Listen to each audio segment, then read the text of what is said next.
Welcome to Mediocre Man Theater and our next episode of an RPG with no memory. We find Mediocre Man Miyoshi getting ready and thinking it's the day that he will overcome the memory that was stolen from him at the super uber secret hide or cyber warfare unit.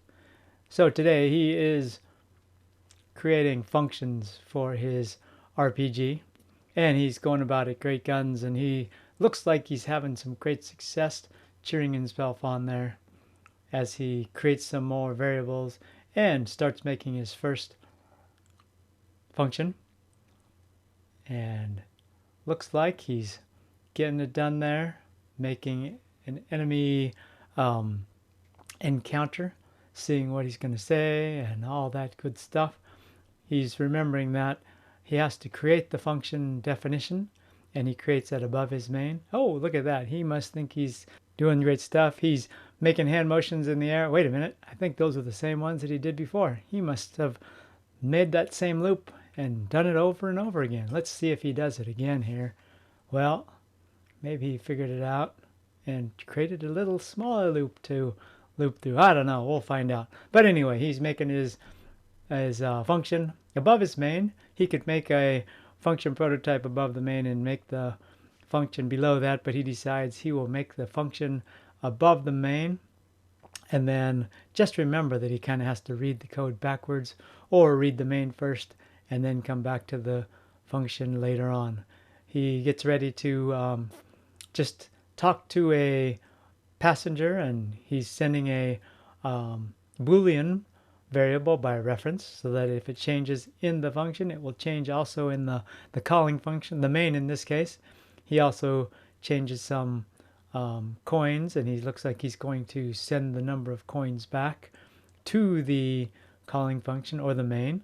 And oh, yep, there looks like he's going to change some coins, and he's calling this, he just changed it from alien, or not alien encounter. It's not an alien RPG. It's a board RPG. It changed it from a enemy encounter to a life jacket encounter or something like that. And then he's doing some variables for chance in case that there's, so that he can do some chance random things.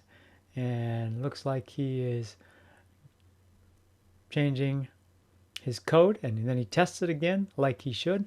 Always test, test, test. It's a great thing to do to make sure your code is working right. And so he does that like he tells his students to do. And he must be remembering quite well, or he's reading his own book quite a lot so he can remember what to do, because he is going very well, doing very well, and making some nice changes to his code as he goes along. And what's he doing now? Looks like he is going to make yet another change to his no, not the life jacket function. He is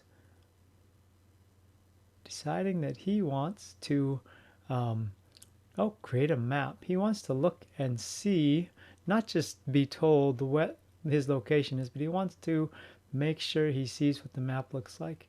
And there he goes. It looks like he's going to print out that same kind of matrix looking thing, and show where the user is. And he must be thinking quite a bit. Oh, looks like he's going to copy that in there and paste it and do that fun thing he did before with the double quotes inside the printf. When they're on a separate line, he just has to put in the double quotes. He puts his backslash ins there so they will make new lines. And then he, looks like he's going to tell where the row and the column is, where the user is in row and column wise, and then show the user the rows and columns in the map there. But he already did that, so he can just get rid of that. Then he runs it and tests it, and he looks to see when he gets the map. He looks and sees if he can move, and it looks like he's getting close. He's very happy with his code, goes about his business, sees that he meets a a person. Oh, look, there he goes. He must be excited. He must be getting ready to close things up. He's almost done. He's committing and pushing, getting it up to GitHub and checking it out to make sure that everything is good. And there he goes. He looks like he's close to done. Oh, and he's excited. Look at the fireworks and everything. And he's even doing a victory dance. Oh, watch out. Don't fall down there. And you know what? You might want to get a better victory dance. Tune in next time when we learn a few lessons that Mediocre Man Miyoshi learned when he was making an RPG with no memory.